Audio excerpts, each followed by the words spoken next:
שאל אותו כמה דרבים הוא ניצח נגדנו. שלח, בוא רגע.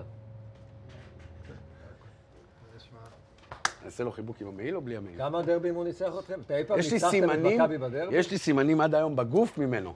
צבט, נכנס, קילל, ירק, הוא אח על מלא. הוא נראה בחור טוב. אח על מלא, אני אומר לך, זה אח. איתו אני הולך לקרב. הוא טען ששלח היה דורך עליו כל הזמן. שלח באימונים היה מכניס לי אצבע לעין. אתה אומר שזה חלק מה... אבל הוא אח על מלא. בוקר טוב, בוקר טוב. תגיד, 2-2 עכשיו, מי מנצח? 2-2. לנו יש בלנס, יש הגנה והתקפה, אתם שניכם התקפה, אין לכם איזון. נכון, מי יעשה הגנה? לא צריך הגנה. אנחנו לא צריכים הגנה. אל תדליק אותי, אני זורק כדור. משנות ה-80 לתוך שנות ה-2000, זה יסודות שבלעדיהם הכדורגל שלנו לא היה מתקדם. הנה, עכשיו זה 3-2. אז בכלל אין להם סיכוי.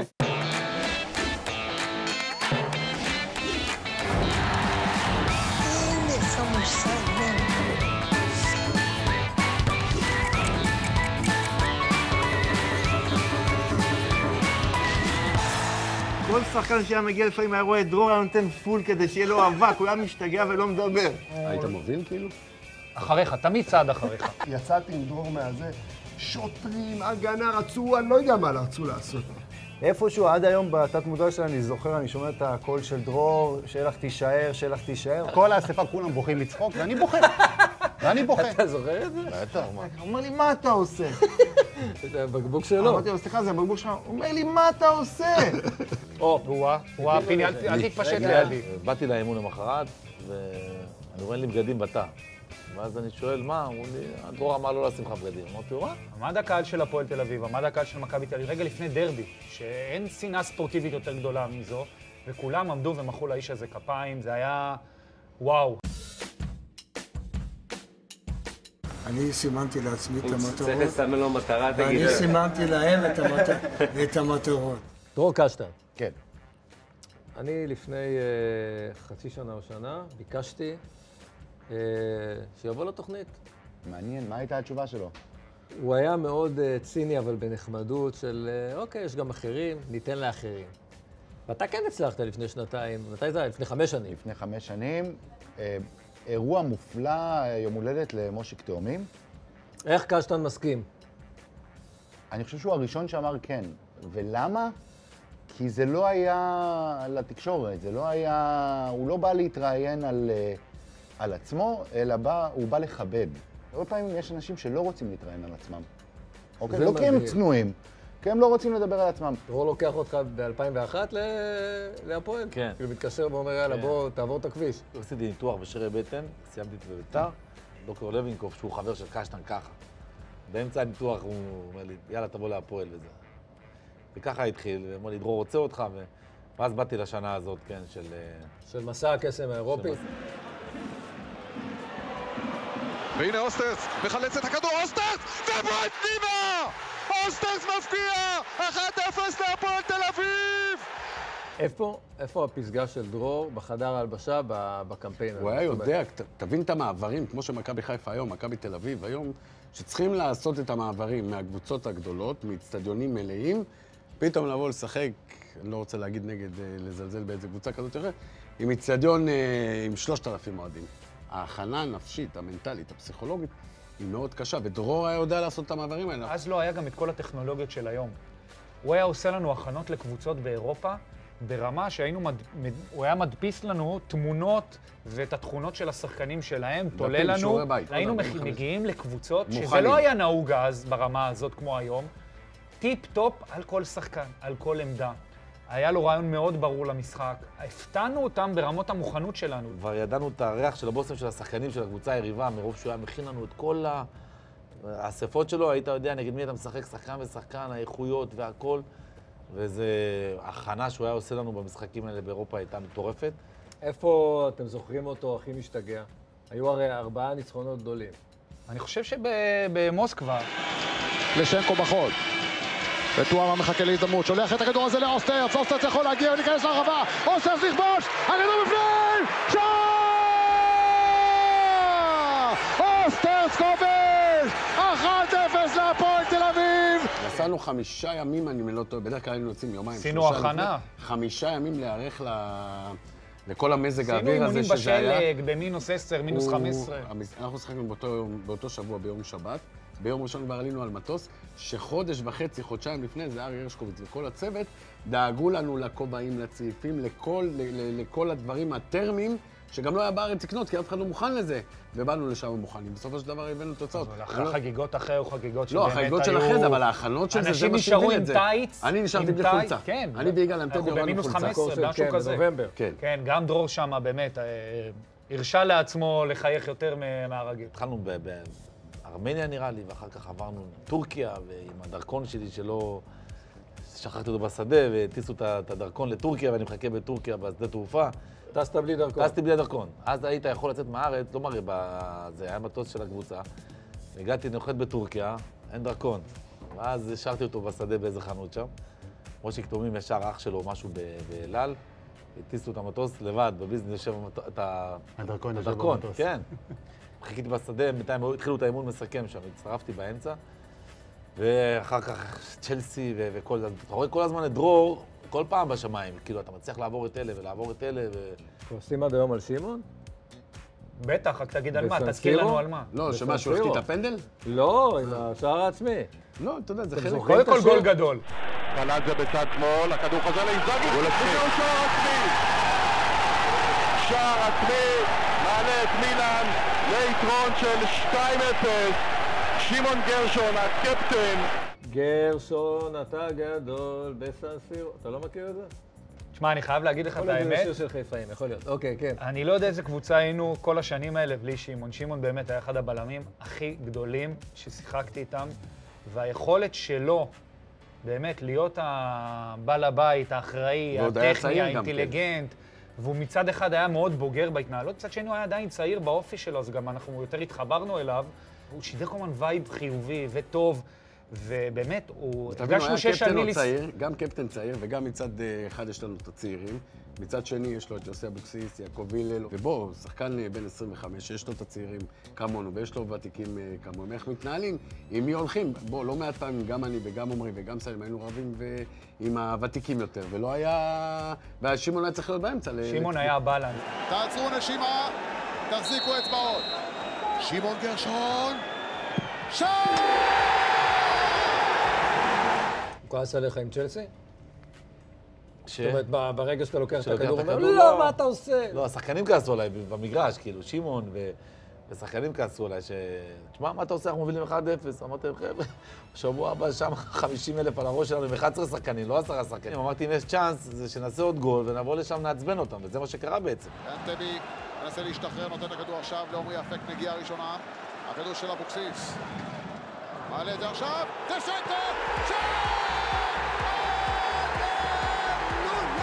מה אומר לכם במשפט? יש לך 24 שעות ל3 נקודות. לאוסטרץ. טוב, זה לדעתי היה... רק זה יצא החוצה. אבל לדעתי, מי שבא עם הגיל, או עם כל דבר... אתה יודע, אז גם הגילים לצורך העניין, היה לי הגיל. מחוץ למגרש, יוצאים בערב, יש חתונות, חברים מתחתנים, אנחנו נפגשים בחתונה, בחוץ. אתה רואה, אני הייתי עם הגיל, הייתי צריך להוריד את הגיל. גם שאנחנו לא במגרש. למה? ככה. שלא יצלמו אותך עם זה. עם דרור ביחד, אסור להיות עם הגיל לידו. תקשיב, גם היה את ארי הרשקוביץ, המנהל המיתולוגי האהוב שלנו, שיושב בחדר, בכניסה למתחם. ומכין אותנו. ומסתכל לו, אתה רואה את השעון אצלו. רואה מי דורך, 12 שניות אחרי הזמן, נגמר הסיפור שלו. או בא עם איזה משהו, עם סממן צהוב. אז רגע, אוסטרץ, אתם רואים? אוסטרץ. בחי. שהוא נכנס לחדר הלבשה, ואז השחקנים ראו, ואז ארי הרשקוביץ נכנס לחדר הלבשה, וראו את הצבע בשיער, ואז הוא הכין את דרור לדבר הזה. אוסטרץ' בכושר שיא עשה צבעת השיער. אמר לו, אל תחזור. אל תבוא לפה יותר. לא, אמרתי לו, תבוא לפה. יש לך 24 שעות. אבל זה גם הקטע של דרור, זאת אומרת, הכוכב הכי גדול... והכי קטן. היו אספות קבוצה. היינו ילדים באמת, בשבינו לשחק נגד שחקנים, ליד שלום תקווה ורונן חרזי, שביט אלימלך. באמת, כוכבים שאנחנו שמחנו רק לשחק לידם בתחילת הדרך. והוא היה נותן להם בראש לידינו כמו שהיה נותן לנו. זאת אומרת, לא היה הבדל, ואם היה צריך להושיב אותם בספסל, הוא היה מושיב אותם בספסל כמו שהיה מושיב אותנו. וידענו שאין איפה ואיפה, והכל על השולחן מונח. הוא היה הולך עם האמת שלו ומוציא שחקנים, או לא משתף, או זה, ותמיד זה הלך. ותמיד אמרתי שזה, אתה הולך עם האמת שלך, אז גם הולך לך. עכשיו שמוליק לוי, מכניס את הכדור לאוחנה, אין שם נבדל, אוחנה, 2-1 בבית"ר ירושלים! אלי אוחנה! 6 אליפויות של קשטן. איפה לדעתכם זה הרגע, בוא נגיד, רגע השיא של מאמן כזה? אני אגיד לך משהו, מה אני חושב? כן. בעונה שהם עלו ליגה בית"ר ירושלים. הם עלו ליגה רק, ועשו אליפות. תשמע, זה לא עכשיו תגיד בית"ר ירושלים עם תקציב של, כמו היום הקבוצות הגדולות, עם תקציב נורמלי, בינוני פלוס. עלו ליגה. חושבים להישאר בליגה, רוצים רק חושבים להישאר זה, ועושים אליפות, ועוד משחק, ועוד משחק. זה לא רק אליפות, זה אליפות שמכבי תל אביב בשיא שלה עם כוכבים, מכבי חיפה עם כוכבים. ועשו עוד אליפות. זה מבחינתי יותר מכל האליפויות שהם עשו. שהוא עשה דרור. מה היה משחק העונה אז? זה משחק כמו באר שבע כזה? אני חושב שאנחנו יחסית צברנו פער, אז לא היה את לא היו צמודים. לא היו צמודים אלינו, למרות שהיו קבוצות וזה, אבל אני יכול להגיד שגם לקראת הסוף, גם כשהיה הפרש גדול, דרור לא נתן לנו להרים את הראש לרגע, אף פעם לא נתן לנו להרגיש שהאליפות בכיס שלנו, וכל משחק זה היה, אתה מתראיין, אתה יודע, אחרי גולים, אחרי זה, אחרי ניצחונות, אנחנו התראיינו. טוב, עוד משחק זה לא, אנחנו לא חושבים על אליפות ולא חושבים על 5 או 6 או 10 משחקים לפני סיום עונה. עדיין לא דיברנו על אליפות ועדיין לא הרגשנו שהאליפות בכיס שלנו. רק כשלקחנו את האליפות אמרנו, סוף סוף אפשר לנשום. אלהרר, שוב איתן מזרחי מול אבוקסיס, משאיר את זה לשמוליק לוי.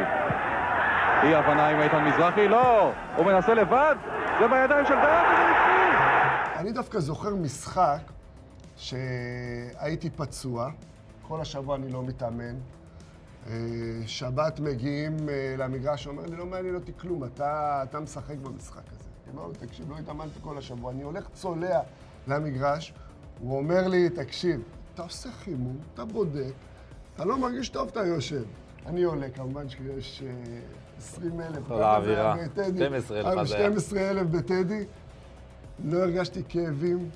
הרגשתי מצוין בחימום, שיחקתי את כל המשחק, הייתי מצוין, וניצחנו, ובמקום להגיד לי, כל הכבוד, השקעת. הוא אומר לי, אתה יודע מה, אתה עבדת עליי, איזה פצוע, איזה זה.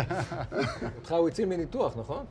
באותה תקופה, בפרי סיזן של אותה עונה, הייתה לי דלקת חריפה מאוד בגיד אכילס, והיינו במחנה אימונים במירלו, ומשם נסענו אני, דרור ואיציק קאמרי, שיבדל לחיים ארוכים, לפרופסור מרטנס בבלגיה, ובאותה שנה מרקו ון בסטן הייתה לו אותה בעיה, והוא עשה ניתוח והיה לו קשה לחזור. ואז הוא המליץ לי לעשות ניתוח בגיד אכילס, ודרור אמר לי, אלי, תשמע, אתה בן 35 כבר, תעשה ניתוח לאיפה תחזור בדיוק. ואז איציק קאמרי אמר שכדי להקל על האכילס צריך לתת זווית בקרית של כף הרגל. צריך להגביה את העקב. להגביה את העקב כדי שלא יהיה מתוח מדי. אמרתי לו, אבל אם תשים לי קרית, הרגל שלי תהיה מחוץ לנעל. דרור קשטן אמר לי, בוא אנחנו נמצא פתרון. נסענו, אני לא אשכח את זה, במירלו, בהולנד שמה, וקניתי יחד עם דרור נעל, כמו שהם משחקים בשנות ה-50, נעל כזאת גבוהה, כמו שחקני כדורסל, כדי שהקרית לא תוציא לי את כף הרגל מחוץ לנעל. וכך משכתי את אותה עונה, זאת אומרת... זו העונה הכי טובה שלי. והייתה עונה מצוינת. הכי טובה. כן. עונת הדאבל, הגעתם לחצי גמר. והעלייה לגמר, פיני, אני הבנתי שבגללך הוא החמיץ. תמיד אני אשם. בדיוק. פיני מקבל עם המהירות שלו לבד את הכדור, רצים, אני מצטרף אליו, אני אומר לו, ימסור לי, דוידוביץ' יצא אליו, הוא ימסור לי. רק מה הגאון הזה עושה? הוא לא מחכה שדוידוביץ' יצא וימסור לי, הוא מוסר לי, עכשיו אני מול דוידוביץ'. אין נבדל, זהו בלילי, זה צריך להיות שער, הכדור לאפק, אפק מול השער, בעמוד, זה לא נכנס, הפועל תל אביב לא מאמינה שזה יכול לקרות לה. אתה רוצה שיגיד לשער זוז מהשער, תן לאומרי לתת גול? שיצא לך, ואז תמסור. ואז אני מבועט לקורה. אני לא מאמין שזה קורה לי, כי מבחינת כל האצטדיון אנחנו 2 על 1. ואני במבט, אני זוכר את זה עוד שראיתי אחר כך את אתה כועס עליו? ברור שהוא לא מוסר לי בזמן, במקום שער ריק הוא נותן לי מול השוער. זה עוד לא קרה בכדורגל. כי הוא לא יודע למסור, הוא רוצה לתת גול, מה אין לו למסור? מסרתי לך. גם שהוא, כן, אבל מוסר, מסרתי לך. אבל הוא לא טוב לו שהוא מוסר ליד השער, אתה מה מבין? קורה אחרי, אתה... לא, אבל אז דרור רואה שיצאתי מאיזון, נותן לי בראש, חבל על הזמן, מנער אותי כדי שאני אחזור לעניינים במחצית של הערכה. לא שזה עזר, מזל ששביט היה שם שהעלה אותנו. הבעיה פעם ראשונה שהוא לא יודע איך הוא מחטיא. אני רגיל שהוא מכניס, עד שמוסר לו הוא מכניס. אין, תרשום את זה. 20 שנה אחרי הוא מפרגן. 6 גביעים, ב-99 הוא מגיע עוד פעם לגמר, כוכב המשחק. כמה שנדור, מסירה טובה מאוד, שיטין עושה לסיבוב שלו, וגם בועט, והכדור עובר ונכנס, סביליה! אתה זוכר אותו לטובה או לרע? כי הפקעת בגמר גביע. האמת שזה יום שיוסי צריך לזכור. למה? זה חתונה שלו. נכון, דיון. האמת שהובלנו 1-0, נכון, משער שלי, וכבר ראיתי איך אנחנו הולכים לחגוג את הלילה במסיבה מטורפת בחתונה של יוסי. אבל שלום די כבר רצה והשווה, וכן, גם החמצתי פנדל בגמר הזה. למזלי, אני לא היחידי שהחמצתי, אז לא זוכרים רק את ההחמצה שלי. לא, זוכרים שאתה לא הצלחת לצאת מהרחבה, זאת אומרת, משכו אותך החוצה. וואו, אני לקחתי את זה קשה. האמת שלקחתי את זה קשה, אני חושב שכולנו לקחנו את זה קשה. זה היה גם אם אני לא טועה, יום לפני בחירות, או משהו כזה, או יומיים לפני בחירות, או אחרי בחירות. בגלל זה יצא יום החתונה, כי שינו את התאריכים. כן, זה אירוע, זה אחד האירועים שאתה זוכר אותם, אבל זוכר אותם פחות לטובה. אבל איך הייתה החתונה? שמחתם? ברור, אחרי שעה כבר הכל שוכח. סביליה רקד? רקד, כולם רקדו. אפילו הרמתי את יוסי על הכתפיים. אפילו הרמתי את יוסי על הכתפיים. בוא נראה את מכבי תל אביב יוצאת להתקפה עכשיו. לא מצליחה לעשות את זה, והפועל חיפה מסתפקת בהרחקת הכדורים ויש גם פציעה. אני רואה שיש כאן התפרצות, גם אובאו וגם שחקנים אחרים של מכבי תל אביב מגיעים עכשיו לכיוון שחקני הפועל חיפה. משחק ליגה עם הפועל חיפה בקריית אליעזר, היה דרמטי מאוד. שם הוא היה עצבני, הוא בסוף המשחק, אני פעם ראשונה ראיתי אותו יוצא מהכלים. נדמה לי שיש עוד כרטיס אדום, יורם. כרטיס אדום לשחקן מכבי תל אביב. יצחק בן יצחק אמר שאתה אמרת לו כמה מילים. בוודאי. אבל הגיע לו. אני אמרתי לו את המילים אחרי, לא כשאלון שבר את הרגל, כשהוא הרחיק את גדי ברומר. זהו, אמרתי לו כמה מילים נחמדות. ואז דרור בחדר הלבשה ככה יוצא משליטה, כי זה באמת היה מקרה מאוד מיוחד. לא, אני חושב שדרור, האירוע עם דרור היה בסוף המשחק דווקא. בסוף המשחק. אבל תשמע, זה כדורגל, יש גם אמוציות. זה דווקא משחק שאתה יודע, דווקא... חיבר אותנו לאחר מכן. ודרך אגב, השחקן של הפועל חיפה, נדמה לי זה חלפון, מי זה היה? חלפון. לא הורחק, לא קיבל צהוב, אני חושב, כלום. דרור קשטן היה איש מאוד מאוד רציני, לא מסתחבק, לא מחייך, ולי ולמשפחה שלי היה הסכם ג'נטלמני שאנחנו באים לעשות תמונה קבוצתית אחרי תארים בגביע וזה, וקבענו תמונה באימון האחרון שהפועל לוקחים דאבל. בדרך כלל הוא עומד בשער 11 רחוק, לא מתערבב, לא בא להגיד שלום, והוא בא לאבא שלי, יגאל שילון, בחיוך של, מה זאת אומרת, הם עשו קו בלבנון ביחד, מחבק אותו, מנשק אותו, מחייך ואומר, זהו, החתמתי את רוסו. מה אתה רוצה עכשיו, ג'ובאני או שעון? גם וגם, גם וגם.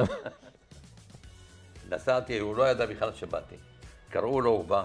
מה אתה רוצה, מה אתה לא רוצה? אני רוצה אותך למה, אי אפשר, אני לא יכול. הפועל תל אביב, אני סגור עם הפועל תל אביב. אתה תשמע בשביל הרצינות שלי, שאני חושב שאם אתה רוצה, יש לי פה $100,000 מזומן. אם תחתום לי עכשיו על הסכם, אתה $100,000. הוא שמע $100,000, הוא לא הבין איך נראה $100,000.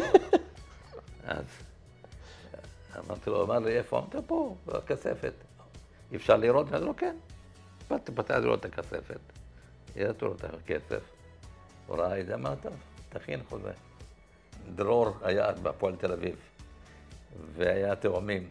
הם צלצלו אליו. עשו לו כנראה, ואני שומע אותה, למה הוא נותן לי את הטלפון. הוא אומר לי, לא, I'm afraid, זה יתבעו אותי, תקרא את ה... אתה מה עשיתי? צילמתי את ההסכם. ושמתי את זה העתק. אז הוא בא אליי וזה, אמרתי לו, לא יעזור לך, יש לי את החתימה שלך. הוא אומר לי, מה? וזה, טוב. איפה הכסף? אמרתי לו, בוא, תחתום חתם. עכשיו, זה מרוב שהוא התלהב, אתה יודע, הוא לא ראה את 100, נתתי לו רק 50. אוקיי. זה היה המומחיות שלו, אין בכלל מה להגיד. הוא ידע לשבות את כיסא השחקנים. בצורה חכמה, בצורה חביבה, ובדרך כלל אברהם היה נותן את הקונטרה. בסוף השחקנים מאוד מאוד רצו לבוא לבית"ר ירושלים. בכלל, אני חושב שאם אנחנו מדברים כרגע רק על בית"ר ירושלים, שחקן כדורגל בקריירה שלו חייב לחוות עונה בבית"ר ירושלים, ואם יש לו את הזכות הזאת להיות בבית"ר ירושלים שהיא רצה בצמרת והכל מתחבר, הכדור להמה, במצב טוב, פישון פותח שמאלה, פותח את הדרך להמה, ועכשיו פישון יצא פה איזה משהו מיוחד, עוד פעם, בכל המקומות שהייתי, התחברתי והכל, פה זה היה משהו מיוחד, אמרתי לך, כל האירועים הפנימיים האלה, כל החגיגות, כל המסיבות שהיו עושים אחרי משחקים, וכמו שאמרתי לך, דדה שהיה רק רוצה להביא את כולם אליו הביתה, והולכים לפה, זה משהו שאין אותו, זה החמימות של בית"ר ירושלים, ובגלל זה ששאלת מקודם, אמרת, תל אביבים, ירושלמים, לא היה לרגע את העניין הזה, היה רק את הקטע שהתל אביבים היו מסתלבטים על הירושלמים, על ההופעות שלהם בבגדים, זה היה. כן? זה הקטע האופנתי, כן. היה לי ג'קט, אם היה פה במקום כפתורים, היו בובות. בובונים. בובונים. לא עזבו אותי עונה שלמה. מה יותר קשה, לקבל צעקות מדרור או להיתקע איתו במעלית? אתה נתקעת איתנו במעלית? אתה היית איתנו במעלית? אתה היית בתוך המעלית? אני הייתי גם. אתה גם? אני הייתי בחוץ. שלנו משחק באוסטריה, בקרנטן. זו עיר כזה קטנה באוסטריה, שבאנו למשחק, ומלון היה ישן כזה, מלון ישן עם מעלית ישנה כזאת. היו שתי מעליות. אני יוצא מהמעלית הזאת, אני רואה את המעלית הזאת, צועקים לי בחצי קומה, היה חצי קומה כזאת. יוסי, יוסי, תקרא לעזרה, תקרא לעזרה. אני מסתכל בפנים, אני רואה דרור, בן לוז, ועוד 4 שחקנים. בפנים תקועים. קראתי לקבלה שיעזרו להם. 5 דקות, 10 דקות, לא מצליחים לסדר, לא מצליחים לפתוח. לא נשמנו, ואנחנו אחד עד השני עושים פרצופים, ודרור נהיה אדום, וחבל על הזמן. עכשיו ככה, אני רואה את דרור ככה בזווית של זה, אז אומר לו, דרור, לא מצליחים לחלץ אותך, תגיד לי את ההרכב שאני אתן לשחקנים. אני רוצה אבל להזכיר לחבריי, דרור, גם באישיות שלו, יש לו את ה-11, יש לו את ה-12. אתה יודע איך זה, הוא מאוד מתרכז בהרכב, בשחקני ההרכב שלו. השחקנים האחרים הם איכשהו על הדרך. באחד האימונים, כשאנחנו משחקים הרכב מול זה, אני חושב באותו זמן מליקה פתאום צעק לו לדרור, הוא שרק, לא קיבל דבר, הלו, גם אנחנו מכבי. עכשיו, אתה מבין שאנחנו, כל השחקנים על הרצפה, מתים מצחוק, כאילו, זה, וקשטן, הוורידים... בקטע של ההרכב הראשון. ברור, ורידים מתנפחים אדום, ומליקה ראת היציע איזה שבועיים. היה משחק נגד מכבי יפו, והיה לו יום הולדת ביום שבת, ואנחנו שבוע לפני זה תכננו לו... אספת הקרח? תכננו לו מסיבת הפתעה. אמרנו, אתה יודע, יפו, אין סיכוי שנפסיד או משהו כזה. עכשיו זה היה מכבי פתח תקווה, נדמה לי. לא משנה כרגע, לא רלוונטי. מה שאני אגיד, הוא חייב לשנות. לא מפה, לא קבוצה... אחר כך אתה רוצה לעבור מבחן במכללה, אתה רושם ככה או ככה, מה זה משנה? בקיצור... דיקן באוניברסיטה. כן, אני לא יודע איך הוא קיבל את זה. ונגמר המשחק, הפסדנו 1-0, יש מסיבת הפתעה, יש אנשים מוזמנים, חברים שלו, המקום מחכה לנו. האמת, התלבטנו, התלבטו, לצאת או לא לצאת. אמרנו, מה יכול להיות? כאילו, בוא, בסדר, אנחנו בסוף בני אדם. מדברים בטלפון, אומרים, רגע, מה נעשה? מה נעשה? כן. דרור יאהב את זה, לא יאהב את זה. יצאנו, לא משנה, בסוף יצאנו, שתינו, נהנינו, הכל טוב ויפה, שכחנו מהמשחק, באים יום למחרת. הוא מתחיל את האספה, איך היה המשחק, ואז הוא אמר, אתמול אתם שמתם קרח בכוסות, אני שמתי קרח על הראש, תתחילו שבוע שלם. קודם כל הוא בא אדום, כמו שדרור מגיע אדום. בלי כדור. שחרר את המאמן כושר, אמר לו, לך קח חופש. אין כדורים, אין כלום. 1.5 שעה כל אימון, רק רצים מסביב. איך המשפט? אספת הקרח. אז איך המשפט? בזמן שאתם שמתם קרח בכוסות, אנחנו שכבנו עם קרח על הראש. הכדור של אבוקסיס עכשיו, צריך למסור אותו. גם קורנפיין בתוך הרחבה. הזדמנות, וקורנפיין! לא הולך, עוד פעם! כן, שער! פישון! זה היה ברור, יורם, זה ברור כמו שהשמש ביום בשמיים. אתם לא אוהבים שאני מזכיר את המשחק הזה. אני אגיד לך, שכנר, אמרתי את זה כבר כמה פעמים. אתה כבר דיברת על זה. הטעות של כולם, שלא עשו את המשחקים באותה שעה.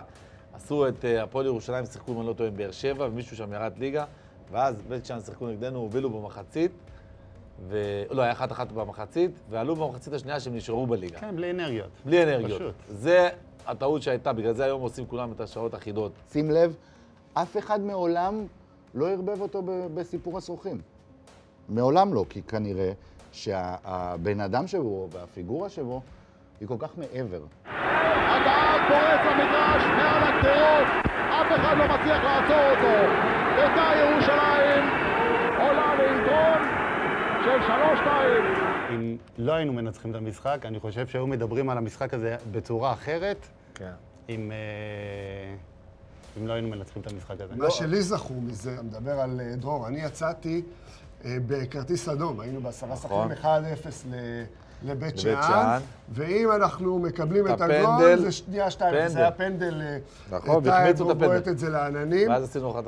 ואז השווינו ל1-1. אני יושב בעצם על הספסל, וכשאני נזכר במשה ואברהם, שהם טמפרמנטים ולא נושמים, דרור היה קר רוח ברמות שאי אפשר לתאר.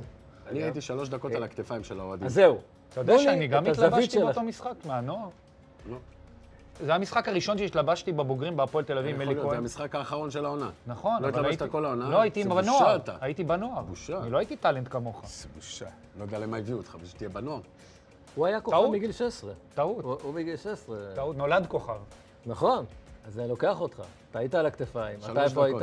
גם בחדר הלבשה. אני הייתי בהלם מזה שמשחק ראשון, בלי לשחק דקה, אני מתלבש, קחתי אליפות. ואז נכנסנו לחדר הלבשה, ראינו את המשחק בטלוויזיה, אתה זוכר? יואו, תנו לי את הדקות האלה. אז אני אומר לך, אני הייתי בחוץ על הכתפיים של האוהדים.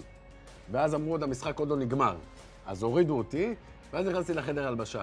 אתה יודע, גם היינו צעירים, לא היינו כאלה מנוסים, זה היה השנה הראשונה שלנו, בוא, אנחנו עוד לא מבינים מה הולך. הייתה טלוויזיה אחת, וכולם על הטלוויזיה. וכולם היו על הטלוויזיה אחת בחדר הלבשה בבלומפילד שמה, ואחד היה בצד השני, ואז הם נותנים את הגול, ואז אתה לא מבין מה קרה בחדר הלבשה, עפו דברים, זרקו אחד על השני דברים מהעצבים שלא מאמינים. לא היה חדר הלבשה, לא היה בגדים, לא היה נעליים, לא היה חדר הלבשה באותו אחרי המשחק הזה. זה נחשב לנו תואר? לא נחשב לכם. לא, כי עומר רצה תואר. רציתי מענק. אני זוכר את משחק האליפות מול בית"ר ירושלים בבלומפילד. ובית"ר ירושלים באותה עונה הייתה במקום השלישי, נאבקה איתנו גם עד המחזורים האחרונים, הייתה לה קבוצה מצוינת. החמצת פנדל ונתת גול אחר כך. אז זהו, היה פנדל על אלי, אני באתי את הפנדל וקורנפיין עצר. ודרור קרא לי לספסל, ואמר לי, לא קרה כלום, תמשיך, אתה תנצח את המשחק. זו המילה שלו, ככה הוא אמר לי. אפילו אחלה. האמנת לו? כן. כן, האמת שכן. ואחרי כמה דקות, אני חושב איזה 10 דקות, אם אני לא טועה. טוב מאוד לנימני, אמיל דל, מצב מצוין של נימני. וכדור בפי! אבי נימני כובש! ואז האמת שרצתי מסביב, אבל חזרתי לכיוון שלו. של דרור. להגיד לו תודה, כן. מה צריך מאמן, לדעתכם, כדי לשרוד 30 שנה ברמות הכי גבוהות, ובעיקר להצליח? 4 מועדונים שונים, 5 מועדונים שונים, גם כפר סבא, גם הפועל לוד, וכמובן 3 הקבוצות הגדולות. שילוב של כל הדברים, של היכולת שלו לאמן, היכולת שלו לדעת להוציא משחקנים, כמו שניר אמר, את המקסימום. משמעת, שבכדורגל זה משהו מאוד מאוד מאוד חשוב, משמעת טקטית. העיניים שלו היו רואות הכל. בשביל לשרוד כל כך הרבה שנים אתה לא יכול בלי כל הדברים האלה. לכל מקום שהוא הגיע, העקרונות שלו עמדו לנגד עיניו, ואמר מראש, אתם רוצים אותי, אלה התנאים שלי, ככה אני עובד, והוא לא התקפל. ברגע שלא התאים לו, הוא קם והלך. באותה תקופה של הכדורגל, מאמן היה חזק. מאמנים היו חזקים. היו מאמנים שמכבדים אותם. היום המאמנים הם פחות חזקים, חייבים לומר את האמת.